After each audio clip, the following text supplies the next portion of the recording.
Bom dia. Vamos dar início à nossa aula.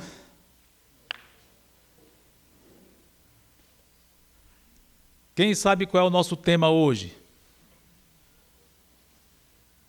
Ninguém. Acertou mais ou menos. Ah, não, acertou. A segunda, o subtítulo é esse. Gostei, Tiago.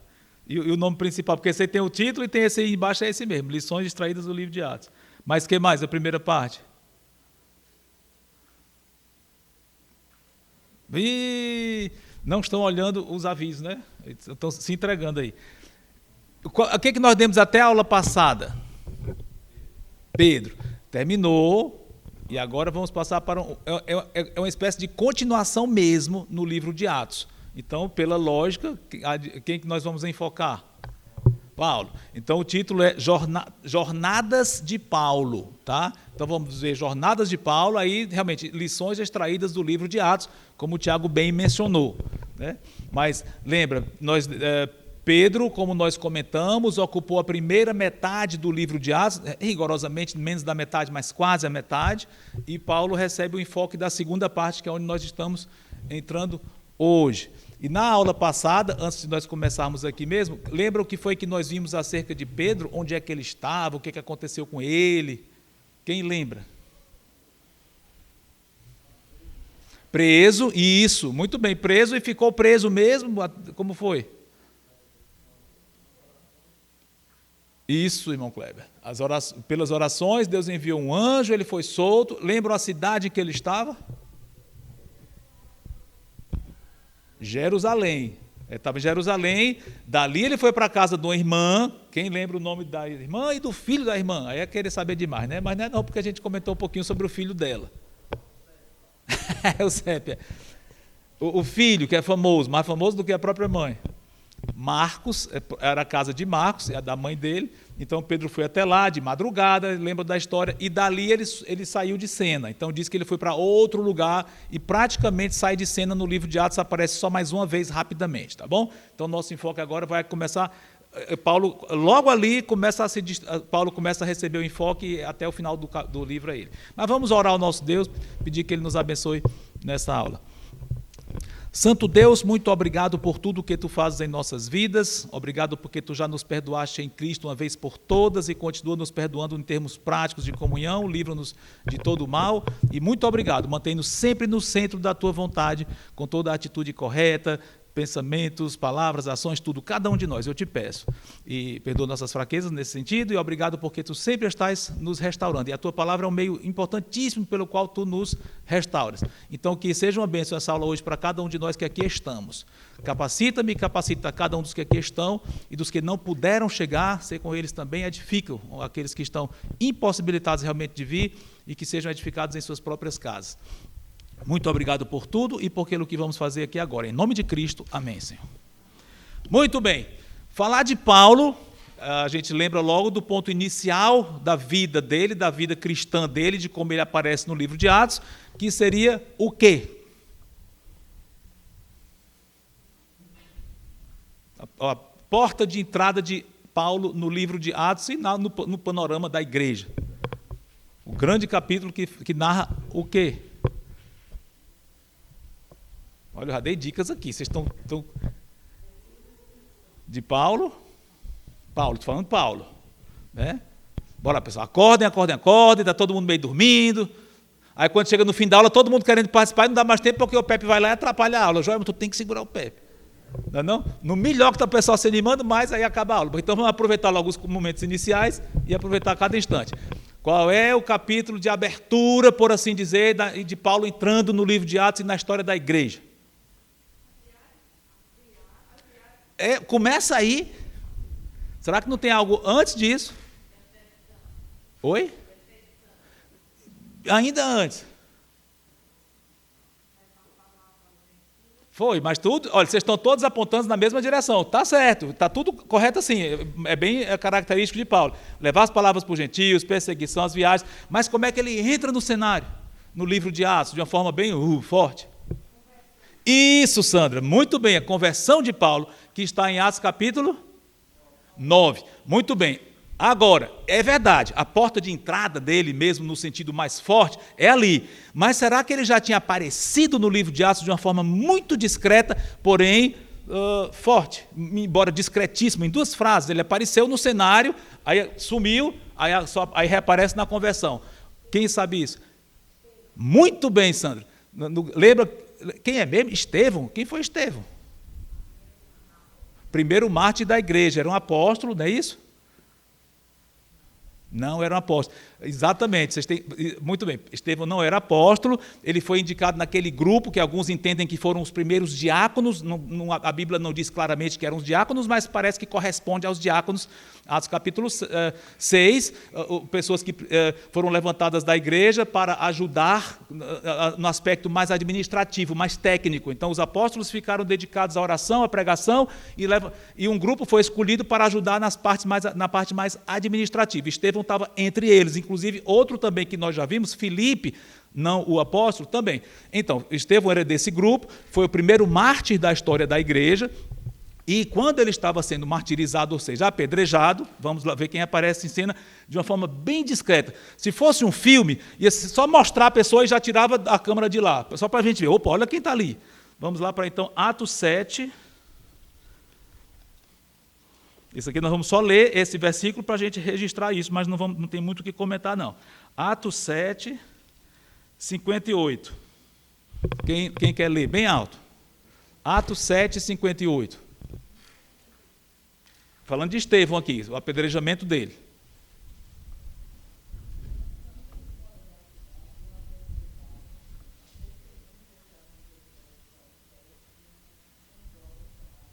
Opa, um jovem chamado Saulo. Pronto, aqui ele apareceu pela primeira vez no livro de Atos. Só diz isso. O leitor do livro de Atos vai olhando aqui, mas quem é um jovem chamado Saulo? Quem é ele? Vai já saber. E no capítulo 8, o versículo 1, primeira frase, o que é que diz? Atos 8, 1, só a primeira frase. Não, antes, irmã, é uma frase antes dessa. Isso, Saulo consentiu na sua morte, ou seja, Saulo consentiu na morte de Estevão. Pronto, Paulo apareceu aí de lampejo e some. Agora a narrativa vai focar bem nele, no capítulo da conversão, que é Atos capítulo 9. Vamos lá então para Atos 9, ele volta ao cenário, e vamos ver dos versículos 1 em diante, 1 a 5. Quem quer ler? Atos 9, de 1 a 5. É bem alto, bem explicado. Vamos lá. Pronto, a narrativa é muito dramática, muito bela, muito impactante, vimos aqui. Isso aconteceu em torno de meio-dia, aqui não diz, mas esse mesmo episódio é repetido 2 vezes no livro de Atos. Ou seja, o próprio Paulo, mais adiante, ele vai contar o testemunho dele, em momento em que ele está sendo acusado, ele vai contar o testemunho de forma muito parecida com o que nós vemos aqui, e ele acrescenta mais informações. Então, por essas informações, nós vemos que foi em torno de meio-dia, ou seja, o céu estava claríssimo, mas mesmo assim houve uma luz tão forte que o cegou. Imagina o tamanho dessa luz, né? E nós vimos aqui, não tem nem muito o que explicar, porque o texto é autoexplicativo. Mas ele era um assolador da igreja. Aqui usa-se o termo em outra ocasião, até que ele destruía a igreja, perseguia mesmo, ia nas casas ou da sinagoga, pegava, amarrava, levava, devia torturar, matar. Então era um ódio grande aos cristãos por zelo de Deus, entre aspas, né? Ele acreditava que estava fazendo aquilo como um culto a Deus. Isso ele diz claramente, mais adiante ele diz, eu achava que estava servindo a Deus, no meu zelo por Deus, ou seja, completamente cego. Mas ele não era um rebelde contra Deus conscientemente. Não, ele achava que estava servindo a Deus, por incrível que pareça. Mas nisso ele estava completamente enganado, como tem muita gente hoje que acha que está servindo a Deus, mas não está. Como é que a gente sabe que não está? Por causa da palavra de Deus, porque se quisesse mesmo servir, ia na palavra, veria o que a palavra diz e se converteria. Ou seja, não tem desculpa, mas no lado humano ela acha que está fazendo o que é certo, embora cega. Era o caso de Paulo aqui. E Cristo apareceu para ele, nós acabamos de ver aqui, de uma forma muito impactante. Cristo disse mais palavras para ele, que está, quando ele repete o texto, quando ele fala do testemunho de conversão dele, Paulo dá mais informações, não é o caso agora, mas ele chega a dizer, eu sou Jesus, o Nazareno, ele chega a dizer isso, né? E aí ele prossegue. Depois vocês veem as outras narrativas que têm mais informações bem interessantes. Ok? Bom, então vamos continuar aqui. O que aconteceu com versículos, com os companheiros dele que estavam lá? Lembra, Paulo estava indo com um grupo lá, apoiando ele, talvez soldados, né? E eles viram isso. Mas vamos lá do 7 ao 9. Quem quer ler? Atos 8, 7 a 9. Isso. Só uma curiosidade, Damasco é uma cidade que existe até hoje, consta que é uma das cidades mais antigas do mundo, que continuamente habitada. Aliás, outra das que é considerada talvez a mais antiga do mundo habitada continuamente, seria qual? Uma é Damasco e outra, em Israel mesmo, bem famosa, quem sabe? Jericó, é outra das cidades que consta historicamente que é uma das mais antigas do mundo continuamente habitada. Jericó é uma, Damasco é outra, né? Ok? Damasco, capital da Síria, ficava a mais ou menos 240 quilômetros de Jerusalém, uma viagem longa que Paulo estava fazendo, mais de 200 quilômetros a cavalo ali de Jerusalém até lá. Então, como nós vimos, ele ficou cego, entrou em Damasco, devia ter uma experiência muito arrebatadora, dramática nele, uma revolução dentro do ser dele. Toda a vida dele pautada numa direção, fortemente pautada, e quando ele viu, era o contrário do que ele estava fazendo, ele estava agredindo aquela pessoa, a Cristo, no caso, o próprio dono de tudo, o Senhor de tudo, ele estava agredindo sem nem saber. Então ele ficou profundamente abalado, positivamente abalado, claro, entrou lá 3 dias sem comer, sem beber, sem enxergar nada, então deve ter sido momentos de muita introspecção, deve ter sido muito marcante para Paulo. Será que nós temos alguma lição aqui desse episódio, antes de passar adiante, acerca de Cristo e o relacionamento dele conosco, só pelo que nós vimos aqui? Pegaram aí nas entrelinhas, né? Nem tanto nas entrelinhas não, mas como não diz explicitamente, a gente pode dizer que é nas entrelinhas.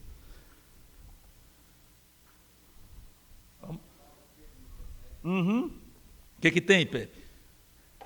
É isso mesmo, acho que já entendi o que você quer dizer, está correto, mas explica aí para a turma. Porque ele diz, me persegues, mas ele estava perseguindo a Cristo mesmo?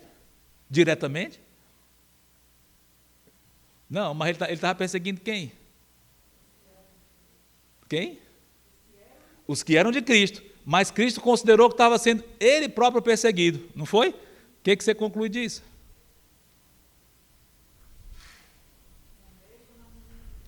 Exatamente. A comunhão íntima do Senhor com o seu povo, a ponto dele se identificar com o seu povo, e quem toca num filho dele, toca nele. Onde é que, menina dos seus olhos, de onde a Carmen inventou isso? É porque ela é muito poética, né? E criou essa imagem. Foi? Ou tem na Bíblia? Tem ou não tem? Onde? Eita, complicou. É o segundo livro mais messiânico do Antigo Testamento. Pronto, já respondi já. Qual é? Não.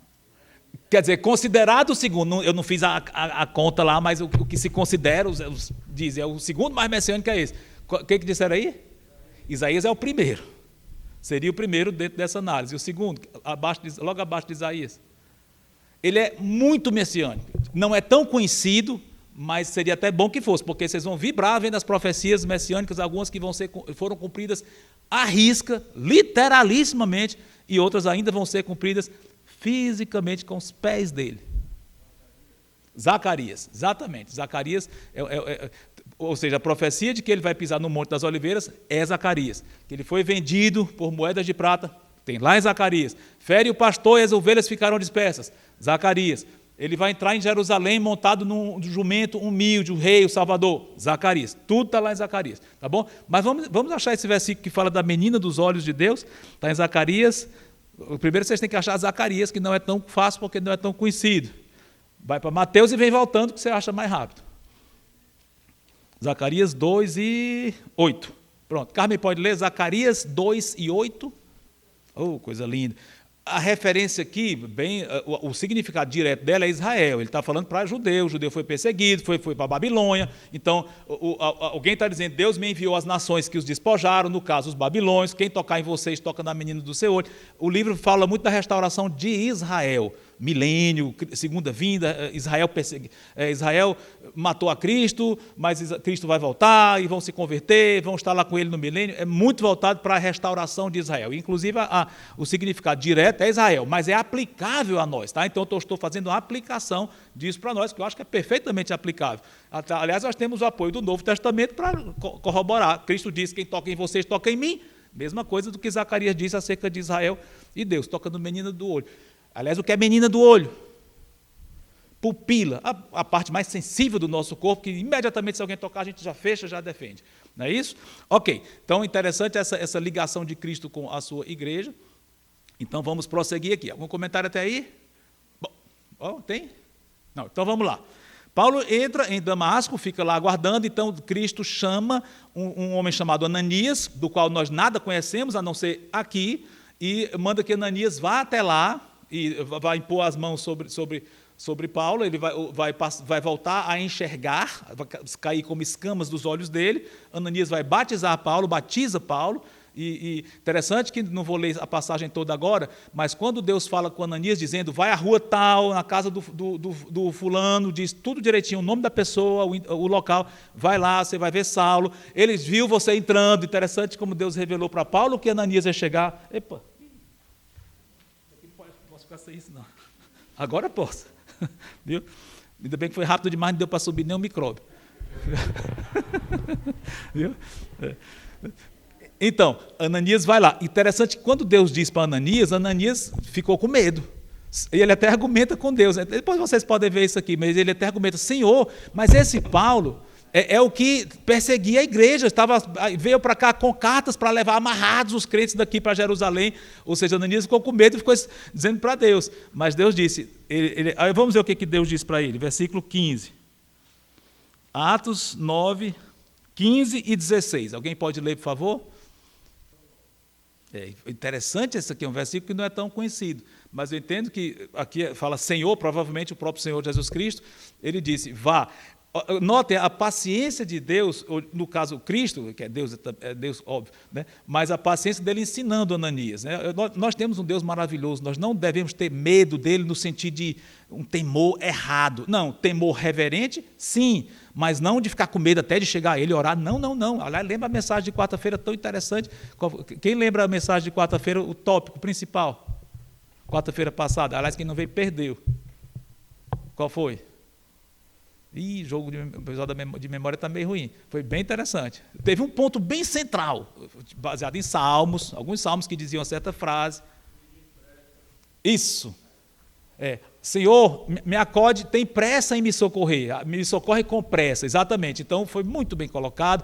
Lógico que não é no sentido de chegar exigindo coisa de Deus, não, mas com o coração correto, com reverência, suplicando a necessidade, Senhor, te apressa em me socorrer. Então, foi um estímulo para nós nos aproximarmos do Senhor com ousadia santa, reverente, obediente, claro, mas com confiança, né, como um filho a um pai. Isso é muito bonito. E voltando para cá, o que isso tem a ver com o que estamos vendo? Interessante que se Deus não fosse quem ele é, ele poderia ficar aborrecido com Ananias dizendo, Senhor, mas Paulo ele é um perseguidor e tal, como se Deus não soubesse. Mas Deus, ao invés de criticar Ananias, dizendo que você está duvidando de mim, ou algo assim, não, explicou pacientemente. Interessante isso, que mestre maravilhoso nós temos, né? Deus conhece a atitude do nosso coração. Ele sabe, quando nós chegamos até Ele meio arrogante, meio exigindo as coisas, Ele sabe, Ele não gosta nem um pouco disso, aí Ele vai nos repreender mesmo, com certeza. Ou quando nós chegamos com o coração confiante nele. Ele sabe bem direitinho a diferença e pode chegar com essa atitude correta que ele gosta. Tanto que ele respondeu para Ananias, ele não repreendeu Ananias, porque Ananias retrucou, não, lógico, não da forma errada, mas Deus respondeu, não, ele pacientemente ensinando, ele é um instrumento escolhido, eu escolhi, pode ir, eu garanto, em outras palavras, eu estou interpretando aqui, mas seja como for, mas note que o que Cristo diz aqui para Ananias é que Paulo era um instrumento escolhido para quê? Isso, para quem? Gentios, reis e os próprios judeus. E realmente você acompanhando a trajetória de Paulo nas jornadas dele, como nós vamos ver em nosso currículo, foi exatamente o que aconteceu. Ele levou o nome de Cristo para os judeus em primeiro lugar, rejeitaram a grande maioria, então ele foi para os gentios e alguns reis chegaram a ouvir Paulo. Detalhe, os reis que ouviram Paulo Paulo estava em... Completa a frase. Será que os reis ofereceram um banquete, chamaram Paulo para Paulo fazer um discurso lá? Não. Como é que Paulo estava? Preso, em prisão, em algemas. Então, Paulo chegou a testemunhar, temos aqui um relato interessantíssimo dele falando perante o rei Agripa. Mais para frente, talvez a gente veja rei, Paulo testemunhando lá, em algemas, né? Mas testemunhou. Então, Deus fez a vontade dele, levou Paulo até os reis, olha a maneira como Deus faz as coisas, e cumpriu o propósito dele. E ele disse, importa, para ele entender como é importante, ele deve sofrer pelo meu nome. Ah, será que é só porque Deus agiu assim com uma espécie de crueldade? Claro que não, de jeito nenhum. Deus nunca iria querer uma coisa ruim para um servo dele, jamais. Ele nos ama, ele quer o que é bom. Ele sabia que para Paulo ia ser muito importante ele até sofrer pelo nome de Cristo. E Deus amparou a Paulo em cada uma das situações, com toda certeza. Deus deu força a Paulo, deu conforto a Paulo, capacitou em tudo. E Paulo era uma pessoa alegre. Passava tribulações? Sim. Chegava-se a ficar aflito em algumas ocasiões? Não tenha dúvida. Mas em todas elas, Deus dava força, ele superava aquela aflição, aquela tristeza, ele superava aquilo ali e permaneceu fiel até o fim. Uma prova disso é que uma das cartas que ele escreveu em cativeiro, ou seja, preso, é conhecida como uma carta da... Isso, qual é a carta? Filipenses. Vai ler Filipenses, Paulo preso, mas vibrando. Não pela prisão em si, que ele não era masoquista, não é isso.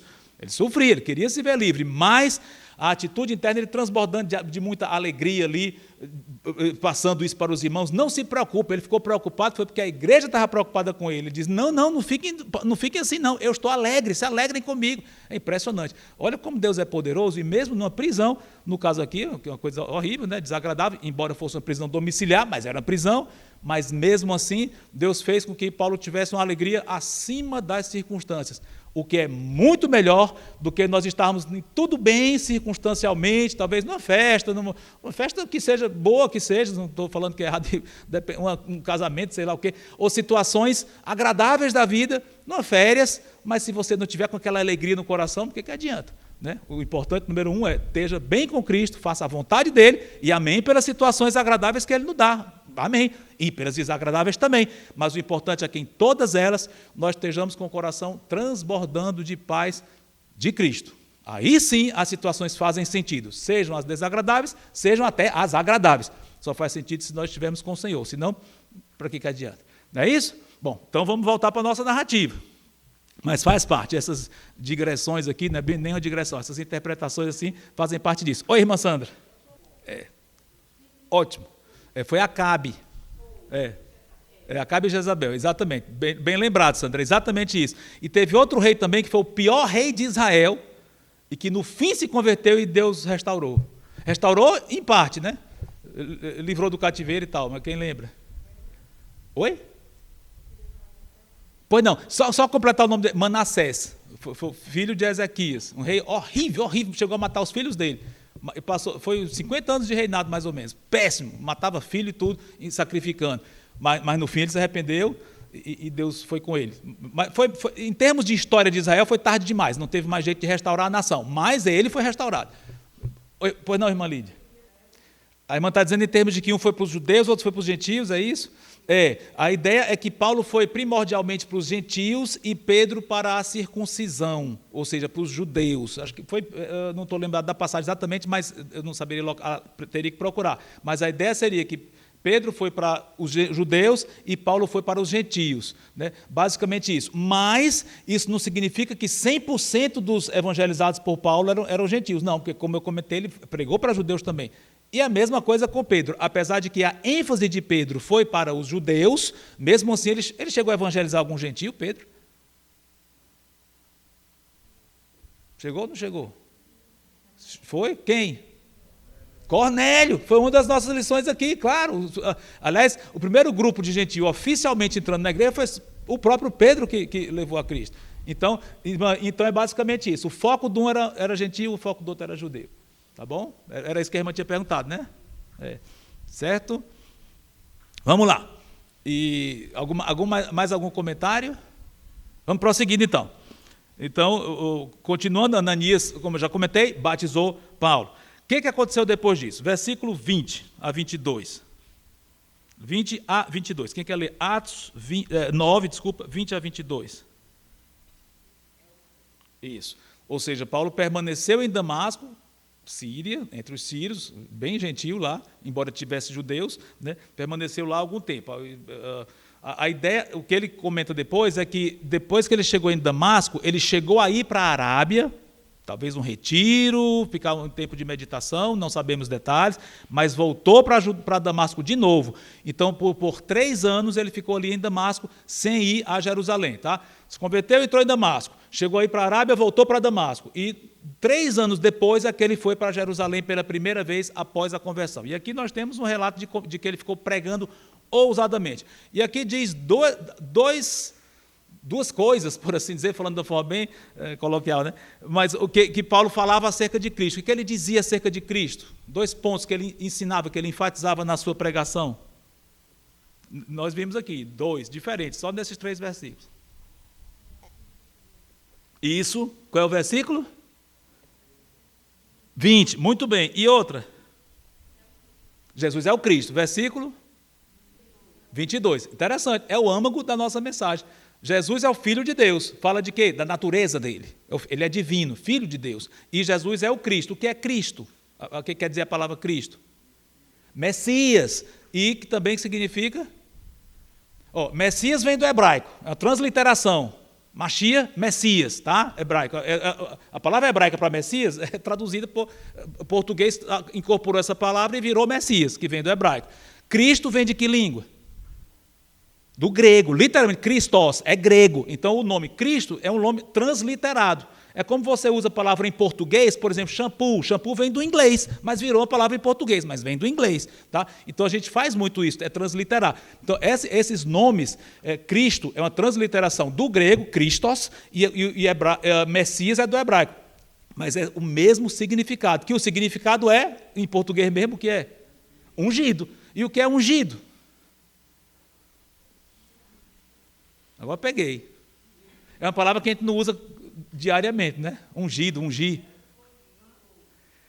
É a ideia de escolhido, mas literalmente, significa uma pessoa escolhida, mas o que quer dizer ungir, literalmente?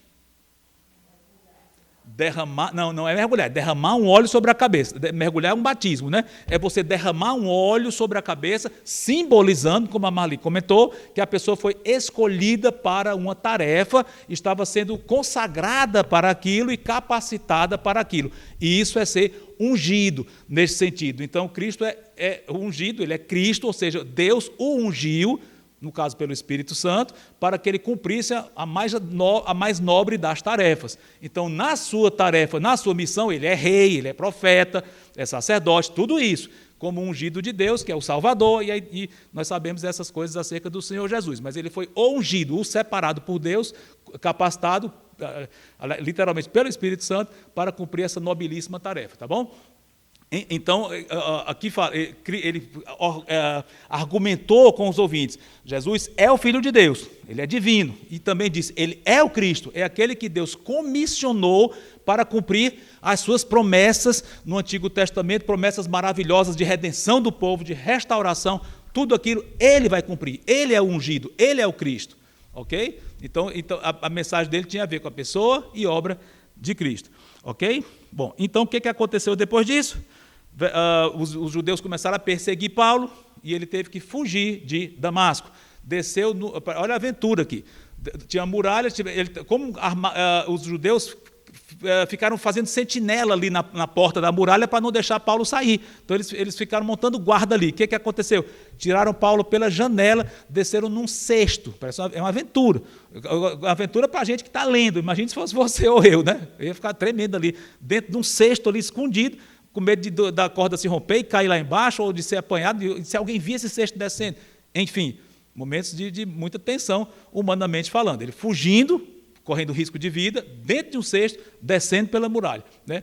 Bom, depois disso, então, o que aconteceu? Foi para Jerusalém pela primeira vez depois de convertido. Quantos anos depois de convertido? 3 anos, muito bem, já comentamos aqui.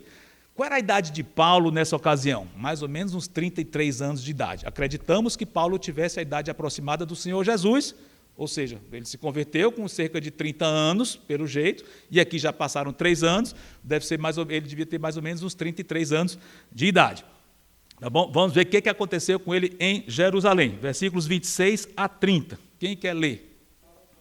Pronto. E aqui Paulo vai sumir de cena por mais ou menos 10 anos. Vai acabar aqui, a vida dele vai ter uma pausa aqui dentro do que nos é registrado. Mas comentando um pouco sobre essa visita. Essa visita, ele dá mais informações sobre ela no livro de Gálatas. Ele comenta sobre essa visita. Então, por aquele referência, nós sabemos que foi uma visita de 15 dias, curta. Ele viu poucos apóstolos, só Pedro e Tiago. Aliás, o Tiago nem era um apóstolo mesmo, mas ele considera como apóstolo no sentido mais geral. O Tiago que ele viu não foi o apóstolo, então foi quem? O irmão de Cristo, que se tornou o bispo, o pastor, o presbítero, o mesmo cargo da igreja de Jerusalém. Tiago se tornaria o grande líder da igreja em Jerusalém mais para frente. Mas seja como for, Paulo aqui, com 3 anos de convertido, viu Pedro, viu Tiago, e quem foi... notem, as pessoas estavam com medo de Paulo também, é claro. Imagine se houvesse um grande perseguidor da igreja, terrível, chegasse aqui na luz do mundo. Você ia ficar com medo. O que ele veio fazer aqui? Veio prender a gente? Você dissesse, não, eu me converti. Você dizer, peraí, como é que eu vou saber que isso é verdade? Você veio espionar a gente para levar preso? Né? Então, ou seja, eles estavam com medo e fazia sentido ter medo mesmo. Mas Deus usou um personagem para ajudar. Quem foi esse personagem? Barnabé. Barnabé já apareceu antes no livro de Atos, no episódio de Ananias e Safira. Ele vendeu um campo e deu o campo para a igreja, depositou o valor no pé dos apóstolos. É até um contraste com Ananias e Safira. Interessante, vocês devem lembrar. Qual é o capítulo que fala de Ananias e Safira? 5, o capítulo 5 fala do 2, é uma continuação do 4. E logo antes de falar de Ananias e Safira, aparece como contraste Barnabé. Ele de Barnabé, de Chipre, vendeu, como já comentei, aí mais Ananias e Safira agiram ao contrário. Voltando para cá, Barnabé já tinha esse ótimo testemunho da igreja, e ele foi lá e ele fez essa... apaziguou e tranquilizou as pessoas e mostrou o que tinha acontecido com Paulo realmente. Interessante que aqui tem uma palavra que é repetida nos versículos 27 e 28. Que palavra é essa? Aliás, 2 palavras. 27 e 28, descubram aí. 2 termos repetidos. Isso. Ousadamente, e o que está colado com ousadamente? Pregava. Pregava ousadamente. Interessante. Uma delas se refere a quê? Paulo, onde? Em Damasco. E a outra? Jerusalém. Que interessante. É só uma curiosidade, não vou jogar uma doutrina em cima disso, mas é interessante que essa ênfase. Paulo, no comecinho da conversão dele, chegou em Damasco, entrou e já pregava ousadamente. Aqui em Jerusalém, pregando ousadamente, uma característica dele. Como Deus, foi impressionante a transformação que Deus fez nesse homem, da situação que ele tinha contra a igreja, mas virou um pregador ferrenho da palavra, fervoroso. Lá em Damasco, aqui em Jerusalém, nos 15 dias que ele teve, pregando ousadamente. Então era uma característica dele, fluía do sangue dele, pelo Espírito Santo, essa característica de pregar com muita ousadia. Ousadia não é atrevimento, é de uma forma, tem o sentido de clareza também, tem o sentido de uma certa ousadia, de coragem, sim, mas também tem o sentido de clareza. Os 2 sentidos podem caber aqui. Então Paulo falava claramente ou corajosamente, tá bom? Bom, como nós comentamos, Paulo desaparece do cenário agora, estava em Jerusalém, mandaram para Cesareia. Cesareia, a gente já viu essa cidade antes? Pelo menos nas aulas, não fisicamente. Oi? Não. Tiberíades não. Tiberíades é no mar da Galileia, Cesareia... Aliás, vou dar uma dica, Cesareia Marítima, o nome dessa Cesareia. Aí deu uma dica grande. Dei não? Aliás, é importante dizer isso, porque na Bíblia tem 2 Cesareias, Cesareia Marítima e a Cesareia de Filipe, que é outra, mais para o norte. Tá? Mas essa aqui, já aconteceu alguma coisa em Cesareia, dentro das nossas aulas? Que, aliás, era uma cidade muito importante ali, era a residência dos governadores, era ali. Não era em Jerusalém, não. Pilatos morava era ali. Em Jerusalém ele ia de vez em quando era preciso, eles nem gostavam de ir para Jerusalém. Isso, Cornélio era de Cesareia. Exatamente, o episódio da conversão de Cornélio é lá. Pedro estava em Jope, que é Jafa hoje, foi chamado para Cesareia, em Cesareia que ele se converteu, é ali, viu? Então, Cesareia, como falei, a residência do governador era lá, na praia, na beira-mar, era muito mais confortável para ele do que ele estar lá em Jerusalém, cidade complicada aos olhos deles, fanático, muita complicação religiosa. Jerusalém era o centro nervoso, no sentido de religioso, o centro que fervia tudo era Jerusalém. Por isso que ele preferia ficar lá, era em Cesareia, muito mais tranquilo. E tinha uma guarnição lá, um monte de guardas lá em Cesareia, bem guardado também, Jerusalém também tinha. Mas seja como for, mandaram Paulo para Cesareia, que era um porto, e dali enviaram para Tarso, que era a cidade dele. Então, ficou lá 10 anos na cidade dele. Onde é que fica Tarso hoje? O local da cidade de Tarso hoje seria em que país? Quem sabe? Agora vou dar uma dica. Geralmente, quando não souber, chute o nome que muitas vezes vai dar certo. Turquia, acertaram. Muita coisa, quando a gente sabe onde é isso, se não souber mesmo, chute Turquia, que é bem possível que você acerte. Viu? E é Turquia mesmo, tá bom? Seria na Turquia hoje, tá bom? Bom, passam-se 10 anos e já estamos quase terminando a aula, tá vendo, Pepe? Dessa vez tu nem atrapalhou, rapaz. O vilão da aula, coitado, né? Cumprindo a missão dele, mas vai dar tempo ainda tem mais umas coisinhas para nós comentarmos. Só para finalizar aqui, antes de abrir para comentários, falamos que Paulo ficou 10 anos ali, obscuros aos nossos olhos, não é que ele ficou sem fazer nada, ele provavelmente ficou pregando lá. Quem pregou ousadamente em Damasco e em Jerusalém, queremos crer que ele também pregou ousadamente lá na cidade dele, bem provável. Mas nós não sabemos o que aconteceu. Mas então ele volta ao cenário. Já 10 anos depois, alguém vai buscá-lo lá para cumprir uma missão que o lançou como grande nome da igreja primitiva em termos de missões. Essa pessoa que foi buscar Paulo lá em Cesareia é alguém que... Desculpa, Cesareia não, lá em onde? Em Tarso, que hoje é Isso. Essa pessoa que foi buscá-lo lá tinha um motivo. Essa pessoa, que eu vou já dizer quem foi, ela foi para uma certa cidade que se tornou a cidade mais importante no cristianismo daqueles dias. A cidade onde o cristianismo floresceu mais rapidamente, muitos gentios se convertendo. Então, o foco deixou de ser Jerusalém.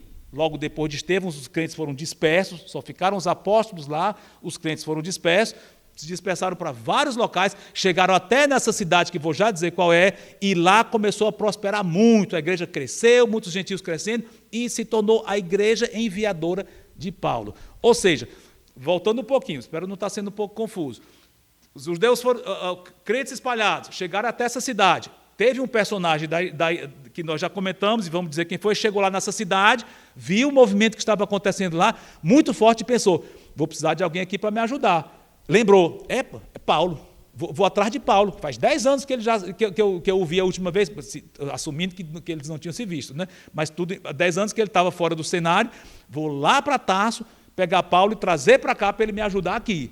Quem foi esse? O nome já apareceu aqui. Barnabé, muito bem. Pegaram a ideia, e é aqui que a gente vai concluir, já deixando o cenário montado para as próximas aulas. Barnabé pega Paulo em Tarso, leva para... Qual é a cidade? Essa cidade que eu falei, que se tornou a mais importante no sentido de evangelho florescendo. Oi? Não. Antioquia. Antioquia da Síria. Tinha várias Antioquias. Por que tinha várias Antioquias? Vem de quê? De Antíoco. Antíoco foi um rei sírio do passado, alguns 100 e poucos anos antes, e os reis, muito humildemente, faziam cidades e botavam o nome dele. Já pensou? Formar uma cidade e botar Quelsópolis, é o cúmulo da modéstia, né? Primeiro, não tem a menor intenção de montar uma cidade. Mas, enfim, os reis colocavam o nome deles, aliás, Cesareia vem de César. Então, eles colocavam o nome, a famosa cidade que é o nome do fundador, Alexandria. Enfim, muitas cidades famosas, o nome dela é o nome de quem fundou. Alexandria, Cesareia não foi César que fundou, mas quem fundou foi Herodes, colocou o nome para bajular, né? O rei. E Antioquia, a mesma coisa. Tinha várias Antioquias por causa de Antíoco. Tá? Seja como for, essa Antioquia, geralmente quando se fala em Antioquia, Antioquia da Síria. Essa é a igreja forte que começou a prosperar e da qual Paulo se tornou um missionário. A igreja enviadora de Paulo. Paulo sempre ia para a viagem e voltava para lá. Qual cidade? Do Miro. Antioquia da... Muito bem, é isso aí. Bom, então vamos encerrando aqui a parte de explanação em si, mas eu queria ouvir comentários, que lições nós podemos tirar disso que nós vimos aqui hoje, essa introdução, por assim dizer, de Paulo, conversão e primeiros passos de Paulo. O que a gente pode tirar de conclusão? Temos uns 4 minutos ainda, antes de bater a segunda vez. Alguma lição? Ou coisa que você quer perguntar ou comentar? Será que nós temos uma lição teológica aqui de como é que Deus age na vida da gente, pelo que aconteceu aqui? Ótimo, soberania de Deus, ótimo, na conversão de alguém. Paulo não tinha a menor ideia do que ele estava fazendo, e Deus teve a iniciativa de ir lá e chamou Paulo. Soberania de Deus, poder de Deus. Olha, está muito colado, né? Soberania, ele faz o que ele quer, e poder, ele pode fazer o que ele quer. Ele foi lá e isso aponta para a conversão de qualquer um de nós. Nenhum de nós escolheu ir a Cristo, de jeito nenhum. Nós amamos porque Ele nos amou primeiro. É muito bonito isso. Se nós amamos a Cristo, amém por isso, Ele nos amou primeiro e arrancou de onde nós estávamos, tão cegos quanto Paulo. Podíamos não estar matando ninguém, mas estávamos pecando, num certo sentido, tanto quanto Paulo, ou até pior, não vou medir aqui, mas pecadores como Paulo. Pronto. Ele nos teve a iniciativa. Bem lembrado, Tiago. O que mais? Oi, Tiago. E depois Kleber. Sim, corrigiu, é verdade. E se Deus não tivesse vindo, não tinha zelo que desse jeito, né? É isso mesmo. É. O que mostra que, o que confirma que é pela graça pura. Paulo não fez nada para merecer a salvação, pelo contrário, merecer a condenação perseguindo o crente. A pessoa, a pior coisa que alguém pode fazer é matar um crente, né? Por ser crente. Mas a pura graça, foi salvo ali porque creu em Cristo. E interessante, o outro lado da moeda, o outro lado assim, não anula, mas o crente é salvo pela graça, apesar de não merecer nada, Deus vem. Mas no lado, aí ele se converte e muda. Ele muda. Paulo não continuou perseguindo, pelo contrário, ele mudou completamente, radicalmente. É o que prova que a pessoa é crente é essa. As obras provam, não é salvo pelas obras, mas demonstram que foi salva quando ele muda de rumo. Kleber.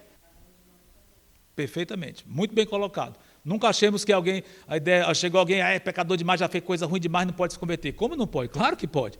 Então não vamos dizer que não vamos taxar aquela pessoa de perdida, não tem jeito. Perdida como nós éramos, né? Se não se converter. Mas se Deus quiser alcançar aquela pessoa, não tem pecado que vai impedir isso. Deus perdoa, Cristo pagou, né? É bem colocado, Marli. Uhum. Verdade, bem colocado também. Nunca acho que a pessoa fez tanta coisa errada no passado dela que não deve fazer. Peraí, calma, ela se converteu, pronto. Mudou. Agora, se não tiver mudado, é outra história, lógico. Não foi o caso de Paulo. Barnabé viu uma conversão autêntica ali, lógico, né? Mas é isso mesmo. Converteu, arrependeu, mudou. Pronto. Não é isso? Muito bem, vamos terminar então. E alguém gostaria de orar ao nosso Deus, agradecendo por essa aula e pedindo pelo culto que vamos ter logo em seguida, um voluntário ou voluntária.